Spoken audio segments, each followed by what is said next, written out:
আমার স্টকে যে আইসক্রিমগুলো রয়েছে বর্তমানে, এটা দেখতে পাচ্ছেন ভাদিলালের আইসক্রিম আমের। এই আইসক্রিমটি শুধুমাত্র আম দিয়েই তৈরি। পরের যে আইসক্রিমটি দেখতে পাচ্ছেন এটি বাটারস্কচ, এটা কামাল সেন। অতটা ভালো নয়, বাট মোটামুটি চলে যাবে। দাম মাত্র 30 টাকা হবে। এবারে যে আইসক্রিমটি দেখতে পাচ্ছেন এটা ফ্র্যাগোলা কোম্পানির। এটি হলো চকলেট, ফুললি চকলেট, মিল্কি বার ভেতরে রয়েছে, ফুললি চকলেটের, খেতে দুর্দান্ত। এটা ফ্র্যাগোলা কোম্পানির।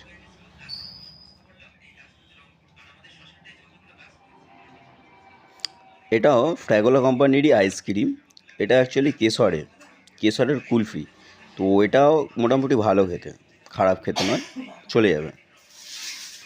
25 থেকে 30 টাকার মতো দাম হতে পারে।